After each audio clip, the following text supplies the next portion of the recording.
Hello, May Bugenhagen. I am Super Sam Dubé of Agora Publishing. This is my colleague Regina, who is a dating and dating etiquette expert, and we're here to interview you today concerning your two Asian matchmaker business, as well as your perspectives on intercultural dating and dating in this era of global pandemic. It's very nice to meet you. Welcome to the Etiquette Show.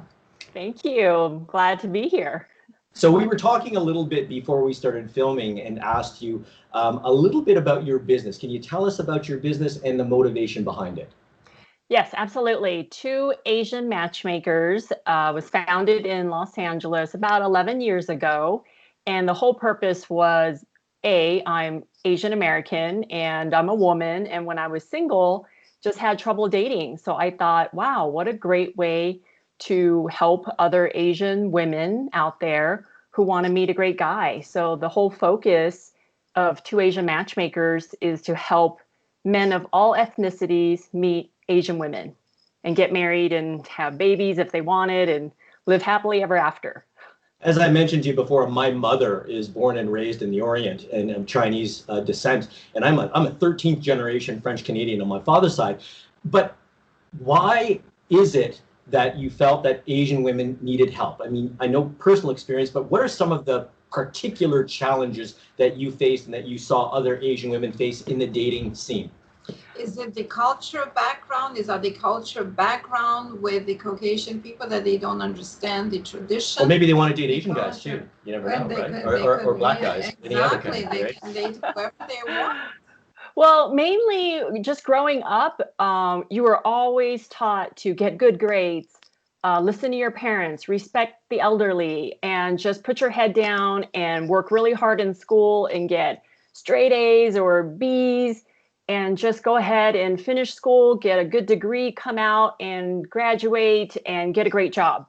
So your Asian parents don't really tell you, hey, put some time away to start dating and go ahead and meet a great guy and get married and have kids. Like for me, it was, I just went to school, I graduated, I got a job, and next thing you know, my parents are like, okay, where are the grandbabies? And I'm like, okay, but I never even had that stage where I was dating. So there's a lot of Asian men and women out there who didn't have a lot of dating experience and maybe needs help in that. And that's what I'm here for. And the expectation was, of course, once you reach a certain age, you're supposed to get married to whoever your parents like, or else they might find someone that they think they like it, but for you. So what were the expectations on you as a young woman, an adolescent and a young woman, in regards to finding a guy?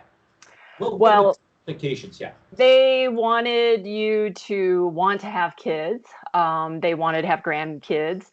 And they wanted you to be educated and have a good job and have a better life than what your parents had. So they always want to improve as generations came along, that you be better than your parents and have a better, easier life. So I understand. But more specifically, what did they expect to happen for you to find a guy? That a guy would discover you, that you would improve yourself to, like, can you explain that to people that don't know the expectations in the East Asian cultures? I think a lot of times with dating, we're just watching a lot of movies and TV. So we're kind of in this fantasy land where we think we're just going to bump into a great guy organically and meet at the grocery store. But in reality, it's not like that. In reality, you need to put the time and the effort into dating and put the message out there in the universe that you want to date and find someone great and be with them and find a long-term partner. So some of the expectations that parents put on the Asian daughters is a lot. They just think, oh, you're not dating this person mysteriously, secretly for the past few years, and you're just going to bring them home and say, ta-da, here's my fiance. Like, it doesn't happen that way. But I think maybe some Asian parents secretly hope that it does happen that way. So what's the best way to find someone specific or special? Of course, they're all special. Online dating website versus matchmaking. I think online dating is a great place for a lot of singles to find each other and where else are you going to go with a huge salad bar of single men and single women that are just putting themselves out there saying that they're single and they want to meet somebody, right?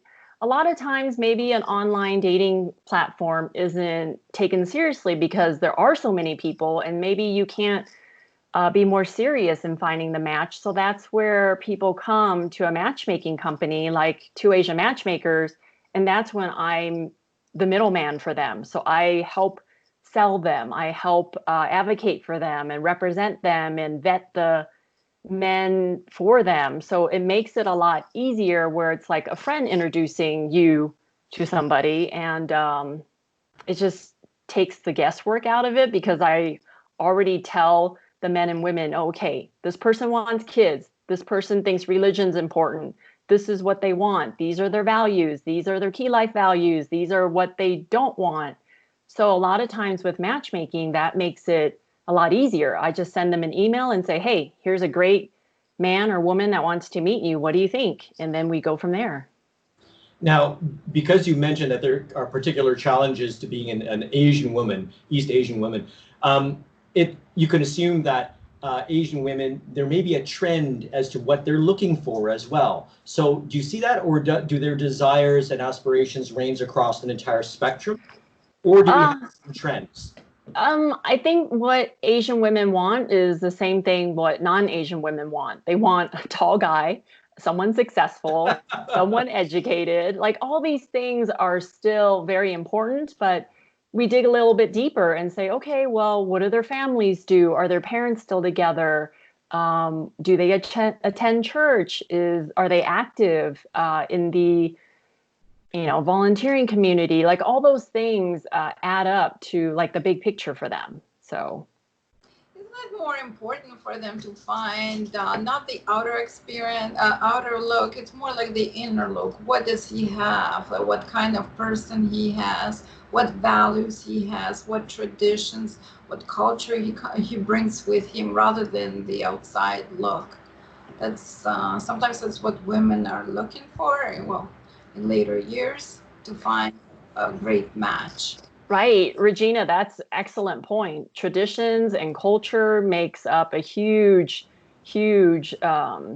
asset in them picking their spouse, because the cultural differences matter a lot. It probably doesn't sound like it matters a lot when you're in your 20s and you're just dating for fun, but when you're thinking about settling down and having kids and how do you raise them and all those other values, it matters way more. So yes, those are the things that we help the singles sort out as well. Yeah, which is important, right? Yeah, this is what I was alluding to with the trends because of the culture. There's certain things like I find that a lot of Asian women want a more educated mate. I find they want a more polite mate, someone who's more cultured, someone who can present well. It depends, obviously, like you mentioned, it's across the spectrum, but because of the Asian cultural influence, I think there are trends. I really do. Right. There are definitely reasons why you want to take a man home. You want to be proud of him, and vice versa. You don't want to just take home anybody. You don't.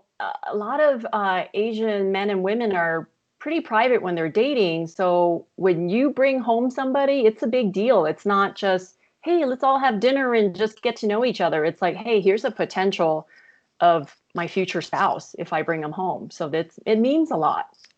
Yeah, and it would mean a lot if your parents would like him as well. I mean, you can bring somebody home and your parents don't like him, then you'll have to answer for it later. Right. Yeah, no, and a lot of Asians, they don't understand that and how important that is when you bring them home. What kind of stamp of approval that you're getting from the person you're dating. It's a really big deal to do that, Right. And I was raised in some Chinese cultural mores without knowing it, just by the way my mother spoke to my brother and I as we were growing up. It's like, you don't get anybody pregnant. Don't get anybody pregnant. And if you were a girl, I'd be teaching you how to trap a man. Okay? All right, bye. That's it. Like, oh, okay. Well, I'm 11 years old and I want to be on the bridge of Starship Enterprise. Okay. Yeah. My Russian background, it was like I couldn't date until I was 18. But if I wanted to date someone, I would have to bring them home so I could date with my parents. Right. And there was cultural background. You just couldn't date. Yeah, no, a lot of that is it really hits home with me. I wasn't allowed to wear makeup in high school. I wasn't allowed to date in high school.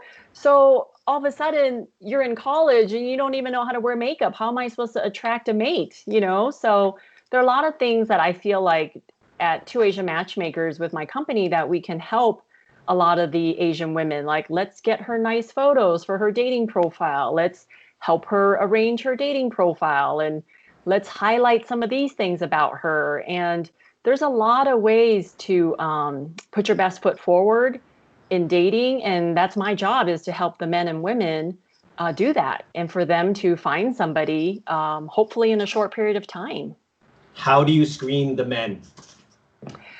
Very easily, kind of like this, on a Skype call or Zoom call, and I talk to them and I'm basically just getting to know them, and you'd be surprised what people reveal when they really want you to help them. So I really get to know them very well, their quirks, their strengths, their weaknesses, kind of like an interview for a job, but this is like interviewing for their mate. So I need to know a lot of questions. I need to ask them things that are kind of private, and maybe they're embarrassed to tell me, but I can get to it and they share the information. I mean, that's what they want, to tell me the truth so I can better help them find somebody. Like what questions?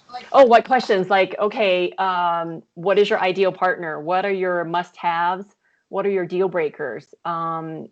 If you say that they have to be a dog lover, or what religion are they? Politics play a key role. Even today's COVID opinions play a key role in dating. So there's a lot of discussions on everything, down to their favorite foods. What do you like to do on a vacation? What's your lifestyle like? What are your views about money? What are your views about your parents? What are your views about your job? All these things. I mean, things that make relationships last are key topics for him and I to share, so we can get down to, the nitty gritty. What's some of the advice you give the Asian women?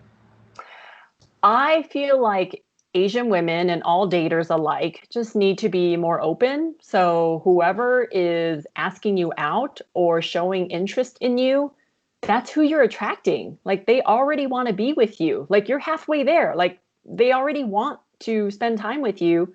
So what's it going to hurt? Just say yes to them. Like, a coffee date or a dinner date is not an arranged marriage.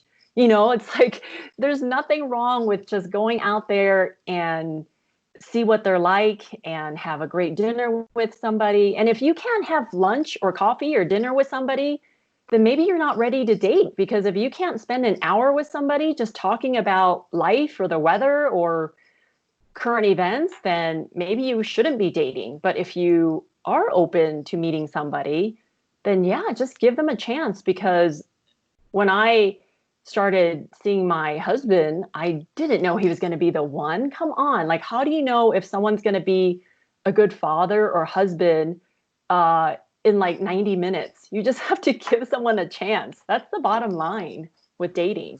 Meet your husband. Where did you meet your husband?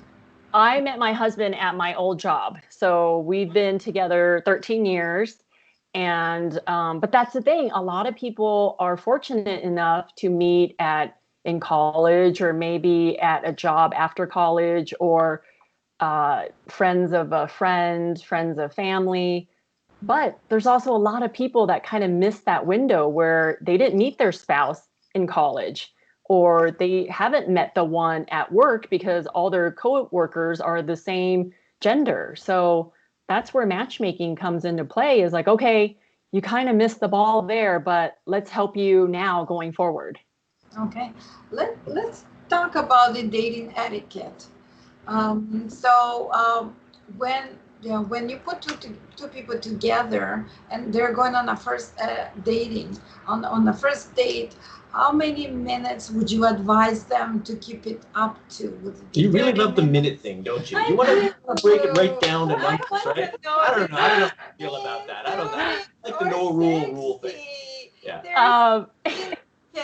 That in my dating etiquette book, I guess, You say it's between 30 and 60 minutes maximum. You don't want to tell them too much information. Come on, May, tell her like it is. Tell her like it is, May. Come on. I think 60 to 90 minutes is plenty on a first date. I feel like you should leave him or her wanting more. So you should always end a date with a joke or when you're laughing, not when you're all bored and spending 3 hours together. Like, come on, like, but 60 minutes, 90 minutes is a good gauge of if you want to be with this person longer, then you make plans for a second date. That's a great way to segue into it and say, gosh, you know what? Time just went by so fast. Meeting you, Regina. I really enjoy this. I would love to see you again. Are you free next week? And that's a great way to ask and invite someone out. But yeah, I agree with you. There should be a time limit. Like 4 hours is too long. Like, don't hold your poor date hostage. Like, that's just wrong. Interesting. I wanted to ask this question to you. Clearly, when you met your husband, you kind of fell in love with him, right? You said you worked with him for 13 years. So, no, they were married for. Oh, you're married for 13 years. Excuse me. Okay, so but you worked with him, so you knew him beforehand, right? Right. I knew him. I knew him at work, but we didn't work together. So we were just maybe acquaintances at work. It wasn't until later that we started dating. We've only been married. Well, it will be 3 years, July 4th. But we've been together about 13 years. So yeah. There you go. Okay. So what kind of attraction was there with him over the course of that first 10 years then? Well, he was tall. Just kidding. No, that's not why. No. Well, actually, what really made me want to get to know him better and to really spend the time with him is his character. It's the integrity, his character, how he treats his family, how close he is with his brothers, how he really wants to spend time with his mom and dad. Like, there's not a lot of people out there that are like, hey, I want to spend time with my parents because I like them and I genuinely think they're cool. Like the way he felt about his family, I knew the values were there. And of course, he's cute to me. He was taller than me. But I've also dated shorter guys before, and height is not going to be an indication of whether that person's going to have good character or going to be a good person. Like, height is just so trivial. So, but anyway, that's how we met. Question then, because you're learning about them and you're falling in love with them. But then what about the whole visceral attraction? What about the love at first sight? What about the, I think I'm getting a whiff of their pheromones. I want to make babies with strong immune systems, as I was telling another dating coach. So what do you think about that? And how do you balance the two if there is such a thing? Of course, when you're on a date, when you first meet somebody, there has to be a little bit of spark, right? Like whether it's the way they look at you or the way they dress that makes them appealing or the way they crack jokes or how they treat others. Like all those things work toward your attraction toward that person. So yes, chemistry, of course, is important. It has to happen. But chemistry also develops over time, especially for women. It's not like women just fall in love at first sight, but women have to bond over something. So maybe it's you go on a date and you bond over a great meal or some great stories, but there are many ways for people to fall in love. And the way I fell in love with my husband is, yes, of course he's attractive in my eyes, but it went deeper than that. It went deeper to, he's funny or he has good work ethic and he's honest and very straightforward. Like all those things matter. And I think women sense whether they like the guy or they don't, and it's just the emotional connection. But at the end of the date, would she be waiting for him to ask her on another date, or she could ask him on another date? What do you think of that? Does it matter who asks who for the second date? Yeah, because in traditional Asian families, it's the woman is told to let the guy do everything. Right. Be super submissive and be the good girlfriend or wife. Right? Right. Absolutely. But there are ways that a woman can let a man know that she had a great time, and she would say yes if he asked her out again. Like so what? Yeah. For example, at the end of the date, I would say, gosh, I had a really great time with you. I would love to hang out again. Or, hey, that movie's coming out next week. I would love to go see it. Like, you're dropping hints to somebody, but also let them know, hey, if you're going to ask me out again, I'm going to say yes. And in today's world, Asian American women, they are also okay asking men out, because why not let him know that there's this cute Italian place down the street that you guys both talked about and you had such a great time, and it's at the end of the date. You can always say, gosh, you know what? It was really fun. Let's hang out again and let's go to that Italian place we were just talking about next week, and just go from there. What would the Asian mom say to that, though? Forget about Italian restaurant, go to sushi restaurant. That's Japanese. That's Japanese. That's too specific. Yeah. So yeah, what would your Asian mom say about that then, for a girl who is more, an Asian girl who's more proactive? And mom, really? No, I asked him out. It's like, what did you do for the, well, there you know? Uh-oh, we got to pause here. Okay, hold on. May, if you can still hear us, your video is frozen. Just one second. Okay, you're back. Okay. Okay, let's pick up here now. I say just go for it. I mean, if you like him enough, just say, hey, I would love to see you again, or I had a great time.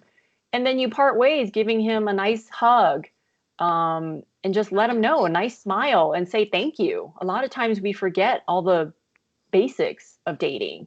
What about a kiss on the cheek? You just said no kiss. What about a kiss on the cheek? On the cheek, I think it's okay, but a kiss on the lips is not okay. What do you think? Yeah, I don't think. Buddy, you know, hugging is good. Hugging is good. A sincere hug, you know, where you put your body into it, not like a cold hug. Kiss on the cheek, okay, maybe. Not kiss right away.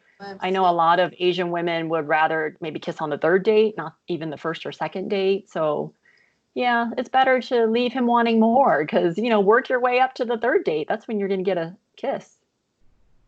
Okay, what are some of your success stories in this COVID era? Can you tell us a little bit about something cheerful? Yes, a lot of good stories are still happening out there. People are still dating. They're comfortable doing video dates as their first date, and then they opt to meet in person on the second date, maybe go for a walk, maybe go for a cup of coffee and a walk. Seems like people are anxious to get back out there and to meet people. So especially feeling during these, last 100 days of staying at home, they think, gosh, I don't want to be home at the next pandemic alone. Like, it's kind of depressing. So I think a lot of people are more open to it, especially with video dating. They have opened up their geographical location now. So normally they wouldn't meet someone 50 miles away, but now they're like, heck, I'll meet someone 200 miles away or across the country or, out of country. So it's dating and love is always going to be there during a pandemic, after pandemic. Like, we all want that, right? I mean, we all want to be in love. Yeah, that seems like a fundamental human urge and the common denominator, Yeah. So is any advice you can give about the etiquette of phoning and internet dating, of using Skype like we're doing now, of trying to get to know someone without the physical contact? I love at least the first video date, and then get to know somebody, and then phone calls, and then minimal texting. I just find that men out there are constantly texting, and it's driving me nuts. It's driving me nuts because you are constantly texting a woman who doesn't like texting, and next thing you know, she's not even excited to meet you anymore. And this has happened a number of occasions where you're texting all these emoticons and you're texting her this and you're texting her that. It's like, you don't have that texting relationship yet. Like, I have that texting relationship with my close friends and my husband, but not a complete stranger, I like either meeting on video your first time, then make plans to meet in person, or make plans to meet in person your first time and do something, like a walk or something where it's low key and you still feel safe. It could be with a mask on. I have a lot of dates, people going on that are still being cautious, which they should be. So. Or like meet in person for the phone call first, and then meet in person somewhere for coffee, like you said, right. 60 to 90 minutes. I say 30 to 60. And, yeah, rather than texting all the time. Okay, so what are some things that over the phone or on Skype or even in person are not red flags? We talk about red flags all the time, but what are some things that are could really be not red flags that are often taken to be red flags? Obviously, it varies with the people, but I think that when people are getting to know somebody, that the man and the woman, both parties should be a little bit more forgiving, because you don't really want to date someone who's so smooth, right? Like if I'm a woman and I'm dating this guy and I'm talking to him on the phone, he knows exactly what to say to schmooze me. Like you don't want someone who knows exactly what to say. So it's okay if you're nervous on the phone call to say, gosh, I'm kind of nervous on this phone call because I just thought your profile photo was just so gorgeous. Like no woman's going to be turned off by that, but they would actually like the fact that you're vulnerable and that you admitted that you were a little nervous. So I think with etiquette, it's just being yourself, but it's okay that you let people know how you really feel at that time. And every first date is full of nerves, right? You're meeting a person for the first time. But when you go out on these dates, don't have these high expectations. Just think, you know what? I'm going to go make a new friend. If there are sparks, then that's great. That's a bonus. But the goal of when you go out on a date is I'm going to be a pleasant date and be a nice person and show them my fun side, easygoing side. And the whole goal is for that person to want to see you again. So if you can get a second date every single time you go out, then you're a good dater. You're a good person. But if you're not getting asked out on second dates, then you really need to look at yourself, because how can you meet all these people and they don't want to see you again? Like the common denominator is you. So what are the 3 things that not to talk about on your first date? Politics, sex, and religion. Yay, everybody says that's that. right. Everybody, I knew that. Even I knew that. You'd be surprised. You'd be surprised. There are still people talking about Trump on the first date, and that just makes everything horrible. And then people are talking about COVID on the first date, but they have such strong opinions about wearing masks or not wearing masks. So it's just be cautious about topics that you bring into a first date. Like you want the first date to be energetic and fun, but also not fake or superficial. But at the same time, keep in mind, this is a first date. So be on your best behavior. So is it fair to say then, May, that perhaps you shouldn't talk about anything that you feel really strongly about that could be polarizing? Yes, I definitely feel that way. Don't talk about your previous relationships and husbands in a negative way, or just don't talk to them at all.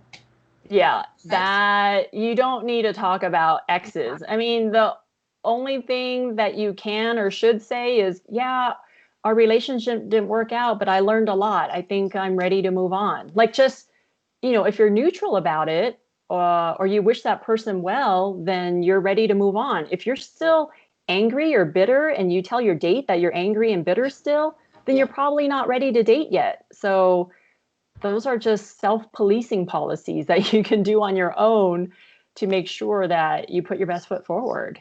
So as a guy, we're often told, like, if a woman doesn't ask us any questions about ourselves, then it's kind of a red flag, that all she does is talk about herself, right? So, like, what kind of advice do you give the women under your tutelage or care with regards to personal interaction, either over the phone or Skype or in person?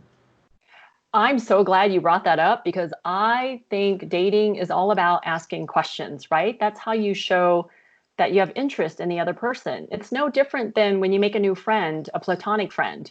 You ask that person questions to show that you care about him or her. So I think it's important for men and women to ask questions, appropriate questions on a date to get to know them more. So it's like a ping pong of interaction. Like you ask me something, I ask you back, not you ask me something, I just answer you, and then you're asking me more questions. Like that woman, if she doesn't respond by asking you questions, is pretty self-centered. Yeah, that's a huge red flag. I totally agree. And same thing with men. Yeah, or she's not interested in the guy, so she's not willing to talk about herself or ask him any questions. Right. And I think when women do that, like just turn off, like they're completely not interested in this person in front of them and they just end up being a bad date, like almost on purpose. I just think that is like the rudest dating etiquette that you can be is like if you're out dating and two people are spending time to make time to meet with each other, carving out, 60, 90 minutes of their day for you, why not be a pleasant person and just have a great conversation and be a nice human being? Like, I always feel like, how can that date be so bad? Like, you couldn't find anything to talk about. If you can't find anything to talk about for 60 or 90 minutes, then maybe you need some date coaching. So I just don't understand how there can be horrible dates. Like, because I'm very optimistic on a date is like, if I don't find this person attractive, I'm still going to have a good time. I'm here anyway. I got dressed up. I did my hair and makeup. I might as well make the most of it, right? Yeah. So at the end of the date, who should be paying? A man or a woman or someone who asks the other one out? The first date, I think the guys should pay every single time, 100%. Even if she does the purse reach, I think it's fake. I think the guy should just grab the check when the waiter or waitress puts it in front of them and not have it be an awkward moment. Like if you're the guy and you know you're going to pay on the date anyway, just grab the check right away. Yeah, And I agree too. but as a guy, we're Yes, often told I that if the agree. woman insists on going Dutch, she's not interested in you. That's yeah, That's, Is there any truth to that? I agree. I think so too. I also think women should just say thank you and not insist on going Dutch and have that awkwardness between them. But But isn't yeah, it there are a lot some of women women. feel they now owe something, and that the man will feel that he's owed something if he pays for the date? I never felt that way. I No, always I don't thought, think women should yeah, feel that way, but I think some women I do. hear from women that they often yeah, think that they don't want to accept anything because they don't want to feel on the hook. They don't want to feel right. obligated to him. I think they just need to shift their thinking a little bit and be like, well, this man asked you out. He wants to take you out, wanted to treat you to dinner or drinks. It's no big deal. Just accept it and say thank you. I mean, this woman is probably the same person that can't take compliments if a guy gives it to her. So she should just say thank you and move on and be appreciative. And it's not like all of a sudden, because he bought dinner, that he expects her to sleep with him on the first date. I mean, that's just, I think that's old school thinking. If you're mature enough, you would say thank you and appreciate the dinner that he bought you. Okay, but it's particularly in an Asian family with regards to the expectations of the girls and the young women in the family.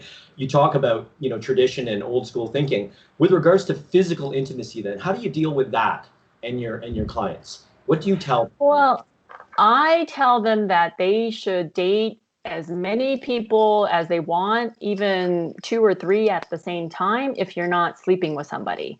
The minute you sleep with somebody, that's when you should take a pause and think, okay, do I want to be with this person long term, or is there something there? Let's explore it together without sleeping with more than one person. It really depends on their comfort level with somebody and when they want to sleep with them. So, but I find that maybe the older clientele are more apt to be maybe speedier in this process. Like they know that, okay, I've been around the block. I know what I like. I know what I don't like.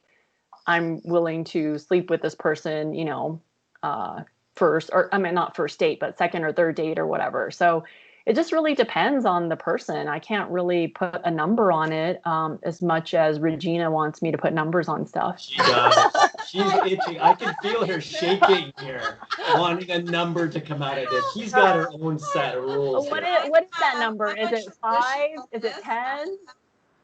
She's a traditionalist. Listen to I'm a this. traditionalist, so I have my own set of, well, it's not my own, it's a traditional set of rules, dating rules that women my age, over 50, would follow. And so it's basically from the date 1 to date 3, you cannot sleep with anybody. A man is supposed to pick up the check for the first 3 dates, and then later on we'll see. And yeah, it's kind of hard to date so many people at the same time, but I guess it's true. It's wise. Right. I mean, it's all about your comfort level. I mean, I know some people that have gone intimate on the third date, second date, or they wait like 3 months. So it just really depends. Yeah, it's an individual choice. Okay, I gotta ask you this question. So that book that came out, The Rules. The Rules. You remember that book? And then there was a book that came out kind of against it called The Code for Men, right? And it was to fight against it, sort of thing. So like when I read The Rules, I was like, wow, like these are a lot of things that the appropriate woman who genuinely does some of these things, I think it can make her more enticing. But if you're contriving this, if you're just doing this for the sake of doing it, a lot of guys will just see through that. You know, right. It's like you're not really that busy, and you insist on making him wait, and he has to call back a million times. I don't know, but that to me, that's really disingenuous, and it's game playing, and it's highly unattractive. But if she's really busy, and she's really got demands on her time, and she's really, you know, trying to be careful and cautious, like that, then that you can almost see that. Do you know what I mean? So what do you think of that whole kind of disingenuous approach? I am not a fan of game playing whatsoever. I just think it's silly, and maybe it's just waste of time. Just go with how you feel. And I also think if someone is so busy that they can't date, it's like, come on, like you can't carve out 2 hours for this person or make time with your busy schedule, then you're just not into that person. That's why. Because no matter how busy you are or how much you like the person, you can make it work. Even if it's long distance, you make it work because you want to be with that person. So I think all those rules and code and game playing, those are all things, I guess, to sell books and stuff like that. But I think you just have to go with how you feel. Like my friends who are in relationships now, I remember asking them how it started with them, and they weren't like looking at their phones all the time to see if their boyfriend was texting them or calling them. Like, you know, they were so confident in the relationship that you don't need to look at your phone. Like I remember being dating with my husband. I didn't have to look at my phone and be like, did he call yet? Did he text me? What's going on? Like when two people know that they want to be with each other, it just makes it easy and there's no game playing. And relationships shouldn't be so hard that, you know, you're like seeing a therapist within your first year. Like it's like if you're seeing a therapist your first year of your relationship, you're going to have a tough time when you get married. So, I mean, all those things are red flags. So along those lines, then we often hear that people get into a relationship because they're seeking happiness. But then we heard from another dating coach, or at least I saw in an interview, that people should be happy when they get into a relationship. They should be independently happy. So what do you tell someone, a woman that comes to you, for instance, who's seeking to get into a relationship, but you feel that they're not truly happy and that they're trying to get into a relationship perhaps for a dependency reason or for the wrong reason? How does someone work on themselves then in order to get themselves ready for that relationship? Well, a lot of times that has to do with someone's confidence and their self-esteem. So if they feel like they're excelling in other areas of their lives, like whether it's at work or they have great friends or, you know, they're successful, they're making good money, like they have a high self-esteem and they have self-confidence to not want to be in a relationship just to be in a relationship. So I guess they just enjoy life more and they like who they are and they're confident with that. So the women who come to me and say, I really want to be in a relationship because I have nothing going for me, like that's not an indicator of being in a relationship. It's not going to solve all your problems. That's when I would say, well, you know, that's when those memes are true. It's like you have to love yourself first before you can love others, right? No, and as a man, that's highly unattractive because we want to protect mate to be discerning. We want to be discerning, right? Yeah. So it's not to make ourselves feel special. It's just to know that, you know, she's got some standards and we're fitting into those standards, that she's not going to be with any Tom, Dick, and Harry, right? Right. So do you agree? Well, of course, yeah. I mean, once you find a partner, then you're going to stick to that partner. You don't want to be with somebody else. That's what's called a player. Right. So I mean, you have to have certain standards. You don't want someone who only wants to be in a relationship no matter who it is. Right. Like you want to know that she had some options and she's choosing you, right? And especially for a woman wants to know that a man has options too, right? She doesn't want to think that she's the only possibility. her. I find women to be extremely competitive with each other in that kind of subtext, right? Do you agree? Yes and no. I mean, I think dating is a very individual decision. So it's really up to the woman to have her own standards and find a man who maybe meets 80% of her criteria and then give him a chance. I can't stress that enough, is like, give someone a chance. Like, you really just don't know um, who they are until you get to know them. It's just like, finding a friend. Like, you don't know if this person's going to be your best friend after you meet one time. Like, you need to go out a few more times to see if you guys click and that you guys get along and have the same common interests. Like, it's no different than dating. It's like you're just adding the romantic element to it. But I always say that it's like you're just meeting a new person, whether it's platonic or romantic, just get to know them. So where would you suggest the first date take place? In a restaurant, in a park, or somewhere else? I'm a big fan of dinner dates and activity dates. I think all those things are fine. Even coffee dates. But if you go on a coffee date, just because it's a coffee date doesn't mean you dress down. Like, you can go on a coffee date, but still do your hair, do your makeup, like put the effort into it, and just treat it like a real date. You don't go in sweats and hair in a ponytail and you just came out from a workout. Like, have a little bit more respect for your date to get dressed up for him. So, but I think dinner dates are fine, activity dates are fine. Anything just to get to know somebody is fine. And make sure they're on time. They're very punctual. Yes, yes. That is key. That shows, respect for others. And plus, it's first impressions are so key. I mean, it's hard to like erase someone's first impression, especially if it was negative. So, yeah. To make it a little bit more personal again, and you don't have to answer, obviously, but in recalling your courtship with your husband, do you recall any incidents where, had you not made a particular decision, you would not be together today? So a lesson that you learned where maybe you compromised in a way that you had never thought you would, or a situation where you decided, discretion is the better part of valor, or something where maybe if you were younger, you would just say, oh no, that's it, red flag, goodbye. Okay. Anything that you learned personally, lessons that were hard learned, but you made the right choice? Well, I always said I would never, never, never date a smoker, right? I think smoking is disgusting. My dad was a smoker. I mean, Yeah. So guess what? My husband's a smoker. Start watering. Like, seriously, I'm super sensitive to smoke. Like that hits really home to me. Right. I don't either. Trust me. If I have a magic wand and I can make him a non-smoker, I would. But guess what? I'm married to a smoker. Okay. All right. I mean, I get sick. I mean, the last time I kissed a smoker, I had a sore throat for 2 days. Oh my goodness. Oh, the video's frozen. Oh, here I am. Sorry. Yeah, so yeah, guess what? I'm married to a smoker. I had sore throat for 2 days the last time I kissed a smoker, and that was, I don't even know how many years ago that was. But seriously, okay, all right, that's fair. I did ask the question. What else? What else? Okay, so when I started dating him, I already made plans to move out of state to New Orleans.